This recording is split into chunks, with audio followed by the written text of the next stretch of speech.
You're listening to Investigation Insiders by Integris Intelligence.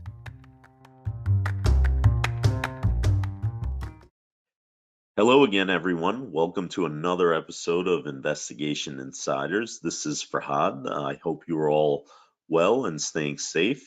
Joining me today is a good friend and security expert slash retired Port Authority police officer, Kenn Honig. How are you, Ken?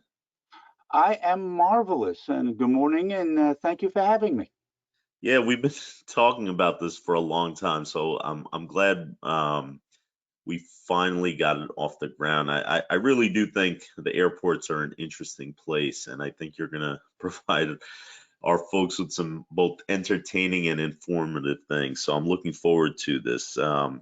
Perhaps we can start with a little bit about your background. Would you mind talking about yourself a little bit? I know that's not what you like to do, but for the purposes of the show, we'd appreciate it. Alrighty.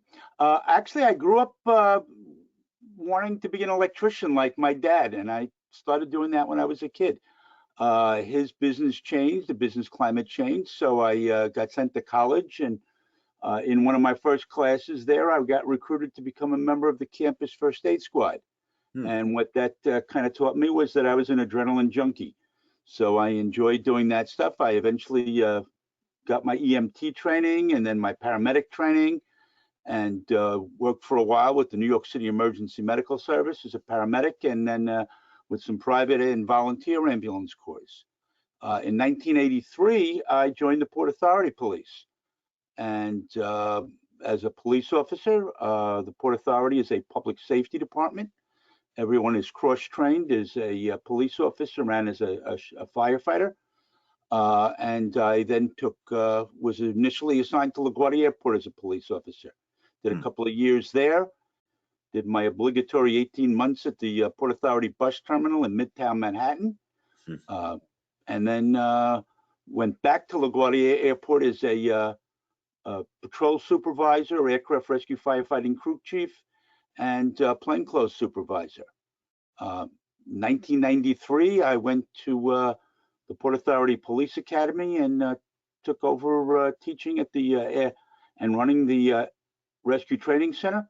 I was promoted to lieutenant in 1995, and with 12 years of experience as aircraft rescue firefighting and airport experience, they sent me to the Holland Tunnel. I did about 3 years at the Holland Tunnel as a tour commander, and then as the executive officer. Then went up to headquarters for 2 years, and I was in Port Authority Police Headquarters Professional Standards when the planes hit the World Trade Center in 2001. I was part of the Port Authority's emergency management team there. Took a promotion to captain in 2002, and the chief told me he was promoting me to captain to get me out of the pressure cooker of the Emergency Operations Center. So I went to Kennedy Airport, and on my first day, an American Airlines plane crashed into Bell Harbor. So yeah, I remember that. Reduced the pressure I was under. I took a promotion to inspector in 2003. Was eventually the commanding officer at JFK. Then I went back to headquarters for a little while, and then finally to LaGuardia Airport, and I retired as the commanding officer, and I retired in January of 2011. And since I retired, I've been doing consulting work in emergency management, both on the public and private sector side, and aviation security. Been involved in a number of projects, both on the law enforcement and civilian security side for aviation security. Gosh, man, that's a long storied career. Was there is there anything in that all those different periods that you described that was most memorable, or did everything kind of hold its own special place in your mind and heart?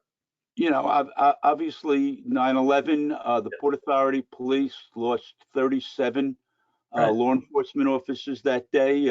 Many of them were good friends. All of them were colleagues. It was the largest loss of any law enforcement agency has ever suffered in a single day. And since that day, we've continued to lose officers, like many of the emergency agencies and many of the first responders and the construction workers who worked out on the site. So it has been an ongoing thing. Sure. I mean, I guess as far as law enforcement agencies go, the Port Authority Police Department is unique. So would you mind talking a little bit about like the agency overall? Sure. The Port Authority of New York and New Jersey was established as the Port of New York Authority in April of 1921. Basically, in the late 19th century, the states of New York and New Jersey got into some big arguments regarding the control of the largest port on the natural port on the east coast of the United States, the Port of New York. It actually got to the point where state police from New York and New Jersey were shooting at each other across the river as they tried to control the port. Now, the federal government down in Washington, having just gone through a civil war, were not want to do that again. So they informed the state governments that you will either find a way to manage this for the benefit of both states, or we're going to federalize it and take it away from you. So it's all about the money. So the states got together and they did some research, and they actually found that there was a clause in the United States Constitution that had never been used that allowed for what was referred to as compacts or treaties between the states. And they were the first time they ever used that, and formed what was called the Port District, a bi-state region of about 1,500 square miles, roughly a 25-mile circle around the Statue of Liberty.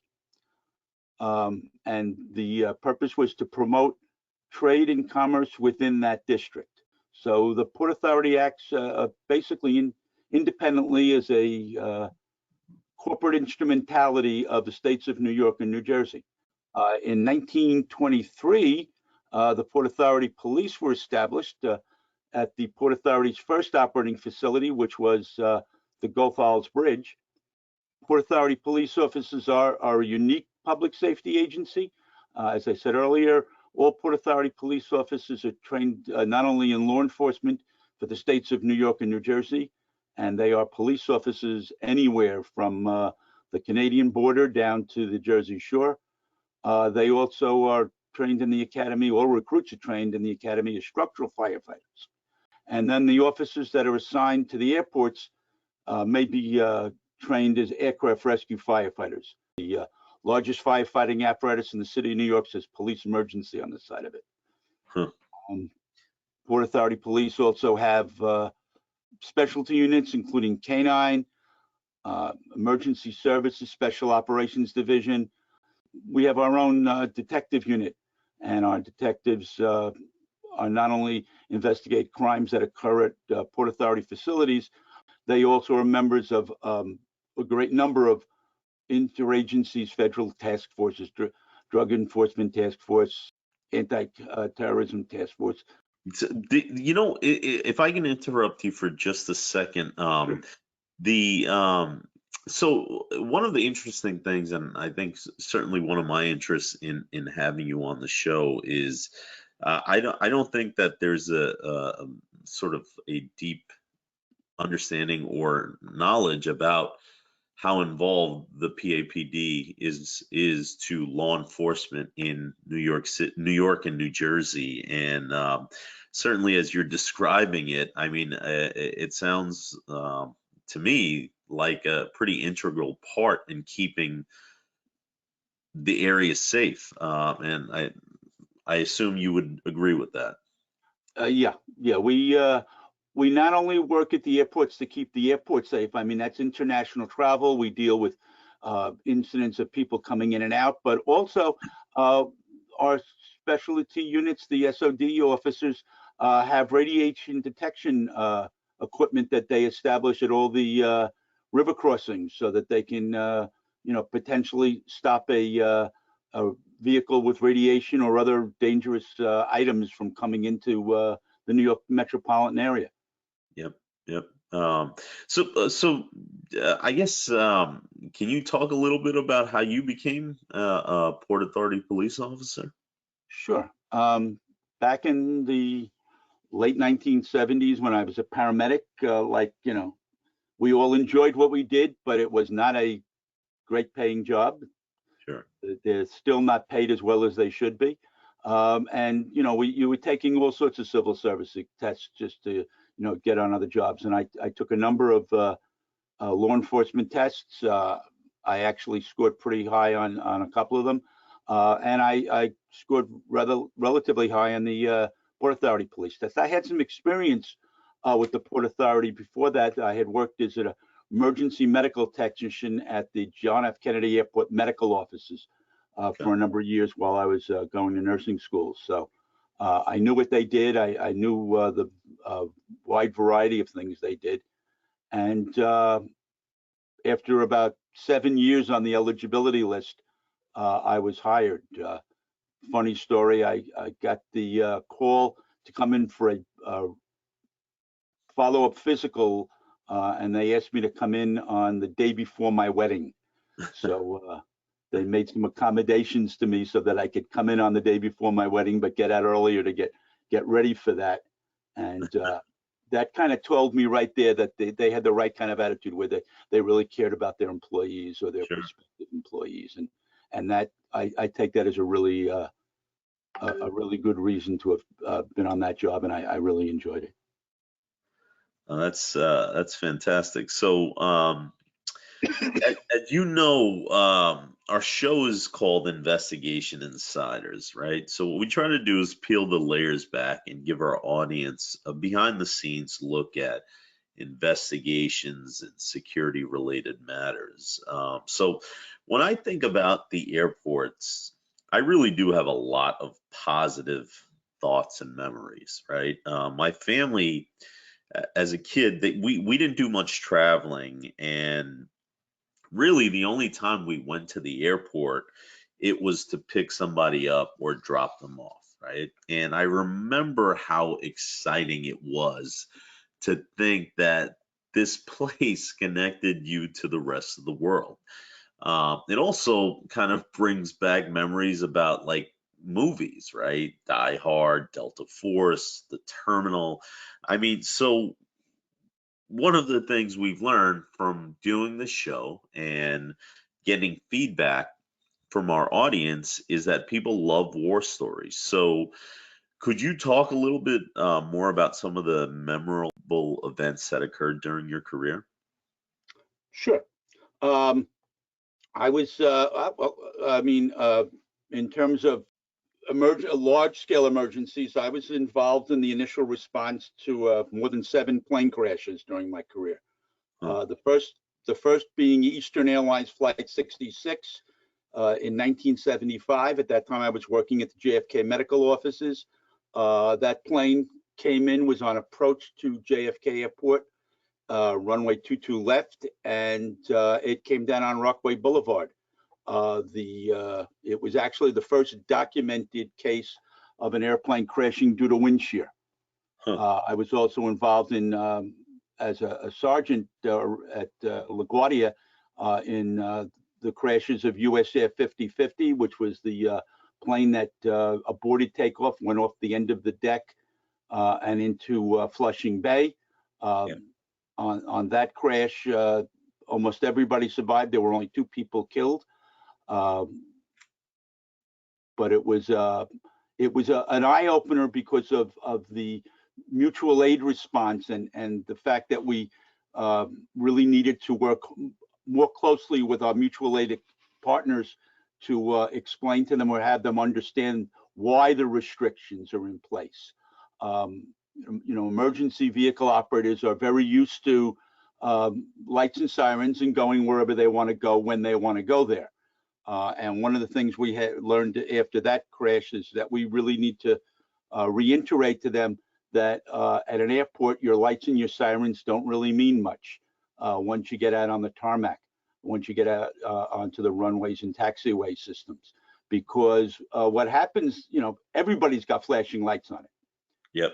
And there are really no landmarks or street signs if you're not used to the area. You've got to know where you're going.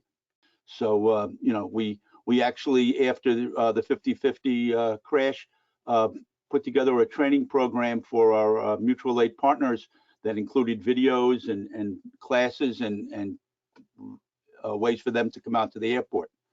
I was also involved. I was actually the crew chief on a Delta 702 flight that came into again to LaGuardia.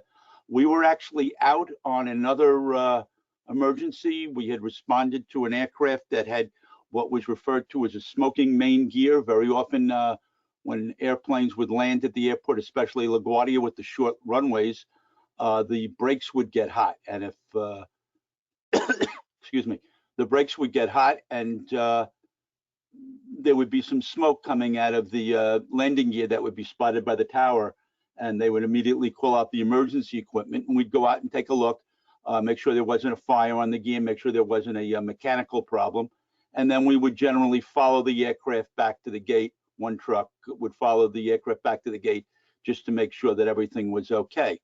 I was involved in following an aircraft back when all of a sudden we started getting calls on the radio of a plane that had come down. The pilot, when he was landing, and either he miscalculated or something was wrong with the aircraft, and the nose gear came down very hard, and the wheels came off. One of the tires actually went over the tour commander's hood. Nobody got hurt on that, and the plane rolled down the runway without a nose gear and ground that nose gear stanchion down to a nub, down to the knuckle. When he finally came to a stop, unfortunately, right at the intersection between the only two runways at the airport, effectively blocking both of them, we then had to very quickly evaluate the situation and convey to the pilot that it would be okay if he did not blow the chutes and start evacuating people that way, that we had a stair truck coming. Everything appeared stable. There was no fire. We had put some foam on the gear to make sure everything was good. And the pilot made a decision based on our advice to allow us to bring in the stair trucks. 30 or 40 people waiting with wheelchairs. It was a flight from West Palm Beach in the springtime. So everybody was coming, all the snowbirds were coming back. As I said earlier, American Airlines 587, November 11th, 2001, took off from Kennedy Airport, my first day there as the operations captain, and came down in Bell Harbor. The response for that was mostly New York City Fire Department. We did send one aircraft rescue firefighting truck from JFK to assist them because it was off the airport. But what happens when a plane goes down, a lot of stuff happens, even if it's not at the airport. A lot of things happen at the airport. You don't know why the plane down. So immediately we needed to send detectives over to the fuel farm, find the fuel truck that had fueled that airplane and impound it. Find out which pump at the fuel farm had filled that fuel truck and seal it off and take fuel samples from there. We had to round up the people who had loaded the cargo and baggage on that airplane, and all of them had to be brought in to be questioned. We needed to find the gate agents that had put the passengers on, talk to the ticket agents at the ticket counter for whoever issued tickets at the ticket counter to people, and see if there was anything we needed to know. You know, you start gathering all this information. At the same time, we need to prepare for the influx of families that are coming. Now, the airlines are required by law to establish what's called a Family Assistance Center. And the airlines at the major airlines at the airports all have, through the Airport Council, Airline Council, have a contract with a local hotel. And when they notify the hotel immediately starts setting up ballrooms and blocking rooms. Yep. Because all these families are going to be coming and they're going to be looking for information. Sure. So, and we need to work with not only the local police department, but our own people to set up a security perimeter, because you've got all the families coming in, and then you've got those people who might want to prey on the families for their own personal or their own business needs. And you've got, the media that's going to swarm in. And, these people may not want to talk. They may want their privacy. So we need to protect them while at the same time allowing the media to be able to do their job. And, the public's right to know. So it's a balancing act that way. We're also working, to make sure, because you don't know in those, those first few minutes, especially in today's world, was it an accident or was it a terrorist attack? So, one of the things we need to consider is any plane crash is a crime scene until proven otherwise. Sure. So we're working to secure a crime scene both at the airport and at wherever the crash occurred. So all those things are going on. We're also working, with the airlines to get information from them. What kind of cargo was on the airplane? How many passengers? Who were the passengers? What the passengers' names were? We get a manifest. And that kind of information really gets locked down very quickly by the airlines because they don't want it getting out in the public. The last thing you want is a family being notified by a reporter on their front steps. Yep.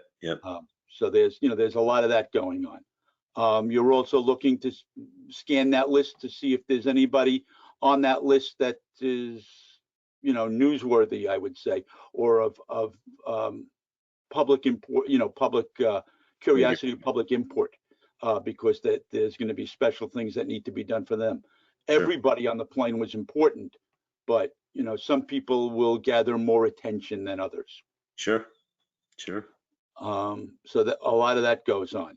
We all know the story of US Air 1549, the miracle on the Hudson. Yep. I was commanding officer at LaGuardia at that day, and I was actually sitting on the side of the runway waiting for him to come back. And when he made his transmissions that he was going to be in the Hudson, we immediately at LaGuardia launched our Marine Rescue Unit. We had a boat that we had life rafts and firefighting gear and police officers at LaGuardia who were specially trained to do water rescue. So we dispatched the boat there. Because of the location on the other side of Manhattan on the Hudson River, it took us a while to get there. By the time the boat got there, they were able to help secure some areas, but most of the passengers had actually been rescued already by the ferry operators, even before any of the emergency service people got there. The local ferry operators that ran the ferry boats between the west side of Manhattan and New Jersey implemented their sinking ferry plan to rescue those people. That was an incredible thing. In 2009, I already talked about the World Trade Center in 2001. In 2009, we had an incident that stands out in my mind. We had an individual walk up to one of the screening points on a crowded morning, and he was wearing a backpack. And one of the screeners immediately noticed as he was coming up to the screening point that he had wires coming from the backpack to a button in his hand. And they immediately called the Port Authority Police. Some of our officers responded. They saw the individual, and two of our officers, Bob Keene and Tom Sullivan, without regard for their own lives, immediately tackled him. And we were able to get the button out of his hand before he was able to do anything with it, and got everybody else cleared out of the area. Inside the backpack, there was a plastic pipe with a clay-like material. We ended up evacuating the terminals, and the bomb squad came in, and it turned out that the pipe and the wires and the batteries and everything were not explosives. Thank goodness, but the individual who was carrying it was a mentally ill person who actually did believe that he had a bomb. And he actually did believe that what he was going to do was blow himself up. without, like most Port Authority police officers, like most law enforcement officers in general, without regard to their own lives, they did what they could to save others. And Sure. we put them in, and they were both eventually issued the Medal of Honor by our department for that. I mean, all of those stories are, I mean, again, we could probably dedicate a show to each of those incidents. So I appreciate you kind of touching on all of these items. And, you know, it's interesting. One of the things I really like about doing the show is what the impact of different things our guests say have on different people. And usually they gravitate towards something personal to them. And, you know, again, for me, American Airlines 587 happened shortly after September 11th. And at that time, I was working for a national security firm, Guardsmark. And I refer to Guardsmark often because really it gave me the foundation for the rest of my career. We were on a crazy schedule after the September 11th tragedy, and basically working 12 on, 12 off. I was responsible for the Brooklyn, Queens, Long Island territory. And the day that that happened, around the time that it happened, I was actually on my 12 off. And I was sleeping at the time. And when I got up, I can't tell you how many missed calls I had on my phone just from people checking in on me and making sure I was okay. So I'm sure everyone that's listening to this episode will have different sort of memories just like that. So thanks, Ken, for kind of going through all of those incidents. You know, one of the other things that comes to mind about the airport is the number of angry people due to flight delays, cancellations, etc. Can you talk a little bit about what you learned from about people, regardless of who they are, where they're from, how much money they have or don't have, and you know what happens to them when they run into issues like these at the airport? Flight delays, flight cancellations, overbooking, the effects of life in an airport. They are just, you know, that's a reality. It's, you know, it's like it's going to rain, and you know, there are just things you need to do. And you know, as officers working at the airport during our OJT, there are on-the-job training, our orientation. You know, the senior officers and you know convey to the new officers, you know, how they need to deal with it, and you know we point out you know things from the passenger's point of view. You know, these passengers are worried about themselves, and Yep. you know it's not because they're selfish, it's because they've got things going on in their lives and they're worried about themselves, and we need to understand that. We need to you know think about that. We need to see things from their point of view. um, they are getting on a flight because they're looking to get someplace, either for a business meeting or a personal family event. Very often they're looking to get on a flight. They're scheduled to get on a flight because they're making another flight. They're making a connection. So they've only, you know, got, you know, 45 minutes or an hour, and they're in a hurry. We this type of things happens to us, and we used to say to our officers all the time, not just at the airport with the flight delays, but even when you're responding to a motor vehicle accident. You know, Right. it's routine to you. You've done 1,000 of these. Right. This is probably their first time, and to them it's not routine. It's a big deal, and you know you need to think about that, and you need to you know try and calm them down. Now, by the same token, we are not the bouncers for the airlines. If Right. they've got a passenger on an airplane and that passenger is, you know, they've overbooked and they need to, you know, either tell somebody they're not getting on or they've got to take somebody off the plane, that's not our job to do that. If they're not going to press a criminal complaint, it's not a law enforcement issue. Sure. You know, we will stand by while they do what they got to do to make sure that they don't get hurt, but we're not going to take, you know, law enforcement action to eject somebody from an airplane who is already sitting there. You know, that is not our role. I think that's really good feedback, Ken. I mean, I think you pointing out the sort of empathy and understanding of what makes a person get into that mind state. Um, and frankly, that being part of the training for law enforcement.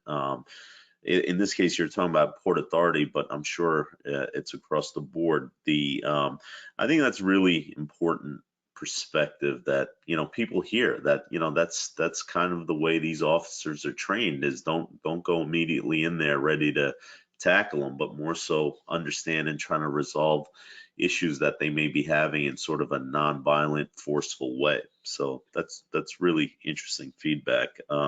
And just as an Yeah. aside, and this just popped into my head. There's Yep. a lot of talk in the news today about reimagining law enforcement, Yep. and how some situations really don't need a law enforcement officer, or the law enforcement officer may not be the best choice, Yep. for that. Um, you know, One of the things is that's has been an evolution, as there have been fewer and fewer uh, mental health resources available. More and more people who would normally, in the past, would have been either institutionalized or in a facility where they could get full-time care, are now been relegated to the streets. Yep. And Yep. because there was no one else to respond to take care of that problem, uh, when there's a problem, people call the police, Yep. and that became the job of law enforcement. And it's not something we were full-time trained to do. I mean, we're trained to tell people to do things, not necessarily ask them, Sure. because of what we do. I will say, however, since the late 1970s, 1980s, the Port Authority Police have been involved in a program where they team a police officer who's been specially trained with a social worker who is specially trained in what the law enforcement officer does. And they worked as teams at the Port Authority bus terminal, uh, working with the homeless people and the runaway children. And that unit has been operating consistently. So, that might be a model, for people to consider in the future. Sure. Sure. No, that's really again good feedback. I guess the last thing I'd like to talk to you about is how you manage the crisis, right? Perhaps you can go through a case study and walk us through the thought process and actions taken. I'm a big believer in what's called the incident command system. It's a system that's been around arguably for hundreds of years in different forms. I jokingly say it goes back to biblical times, where Moses was sitting with the Israelites and doing everything, and his father-in-law said to him, "No, you need to appoint people to deal with the little problems, and you only deal with the big ones." Yep. The modern incident command system was a result of the Firescope project in the 1970s on the West Coast, and has evolved over the years. So I'm a big believer in that system, where we take a big problem and break it into little pieces, but you also need to develop personal relationships. Again, going back to 9/11, I was the EOC manager for the Port Authority, and we ran into a problem my first night there, where we started having water flowing into the PATH station in New Jersey on Exchange Place. And the water was coming from underneath the Hudson River, and the other end of that tunnel was the World Trade Center. So between the broken water mains, the broken pipes, the water flowing in from the Hudson River cooling towers, and the water being poured on the site by the firefighters trying to cool the site down, eventually it reached the point where it reached the New York side of the PATH tunnel. That water was then flowing into the tunnel.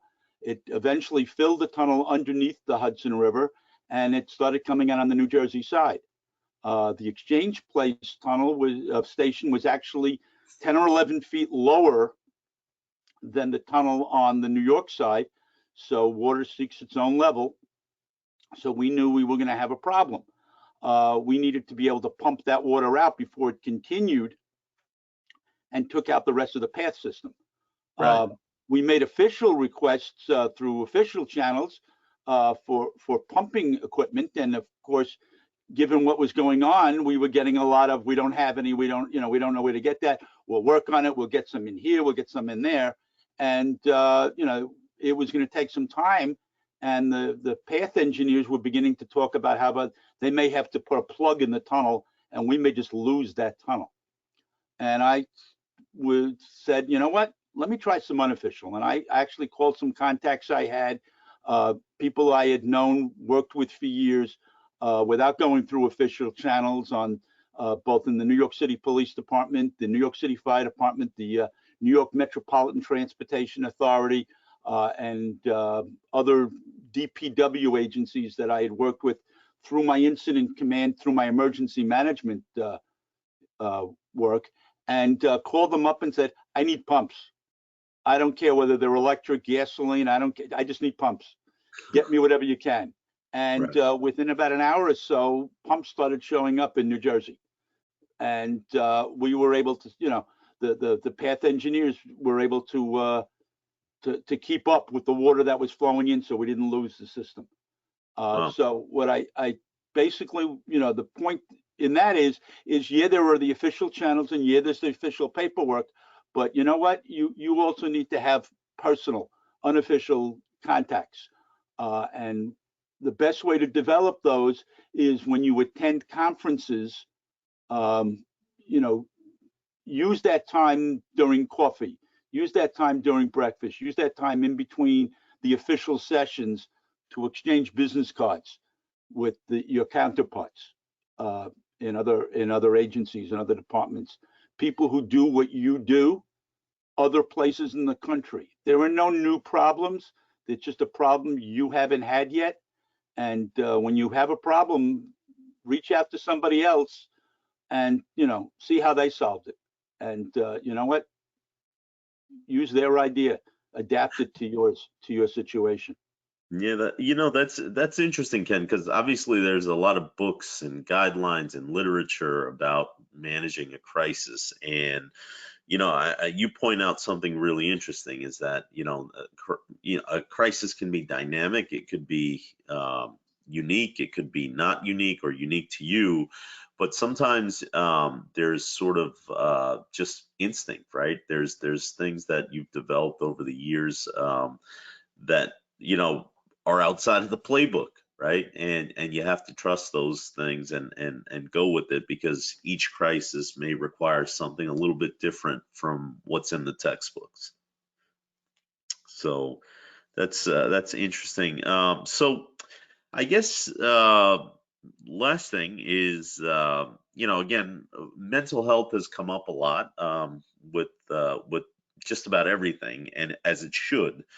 And an important part is having interests, activities that are removed from work, right? In your case, law enforcement duties. What do you do to kind of stay active and think about things that are outside of just what you did every day and You do know, family has always been very important to me. I mean, I grew up the oldest of four kids. My father used to go on all the Boy Scout outings. My mom and my dad were both very active in school affairs and social organizations, and I learned that by example. And we've done the same thing. Our house, I mean, we did a lot of things at our house, with how we set up our backyard. And I remember a parent at another parent at school once commented to me that with all the stuff we've done, that our house is going to become the hangout for all the kids. And my response was, yes, by design. My kids knew that they could always invite their friends over. I was very involved with a Boy Scout troop, but I don't have sons, I have two daughters. But I was involved as a Boy Scout leader, and a couple of Boy Scout jamborees. I was the medical director, or the emergency services director. I used to go on all the PTA. I was a PTA parent. I went on all those school trips with my kids when they were in elementary school. I remember one time we were walking through Philadelphia, and 2 classes of kids, 3 teachers, half a dozen parents, and I'm walking along, and I always stood at the back of the group with one of the other dads, and all of a sudden I started counting, and I said, "Wait a minute." And the teacher turned around and went, "Are we missing a kid?" I said, "No, we have an extra mom." We had picked up a homeless woman who had just joined the group. Since I've retired, I've been really very involved in a charity that works with mentally and physically challenged kids. We provide recreational opportunities for mentally and physically challenged kids. It's called the Community Mayors. It's not at all political. We do about 14 events a year, serving about 11,000 kids. Our big event, and actually the event that introduced me to them, is called Operation Santa Claus. We bring 4,000 mentally and physically challenged kids into a hangar at JFK Airport.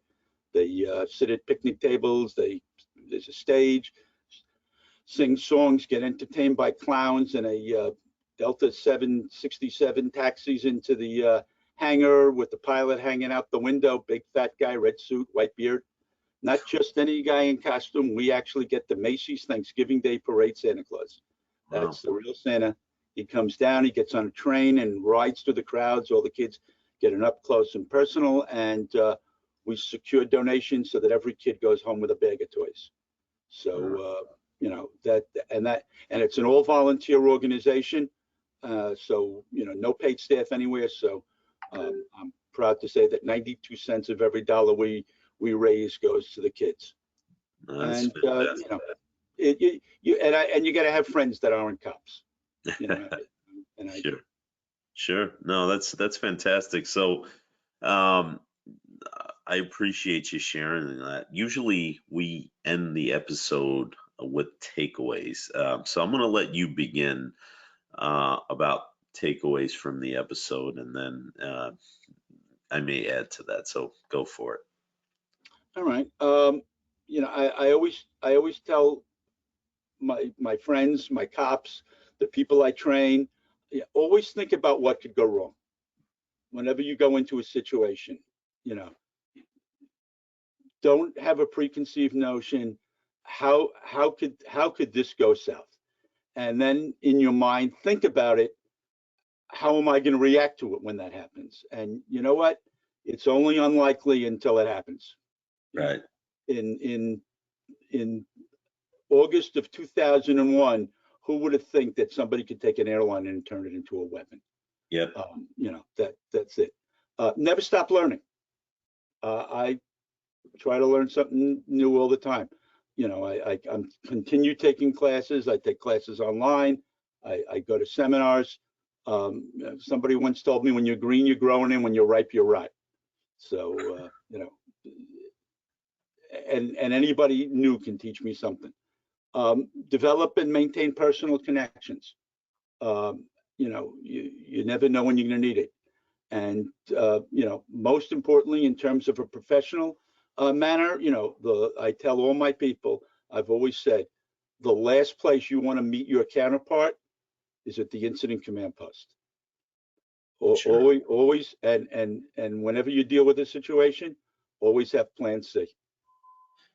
No, that's I mean, those are fantastic, and I think all excellent takeaways. The one thing I would add to it is, as people are considering careers in law enforcement, certainly the Port Authority is an organization to consider. And, you know, having learned a little bit more in speaking with you today, Ken, I definitely think it's something that people may want to keep in mind. So I really appreciate you joining the show. I'm glad we got it off the ground.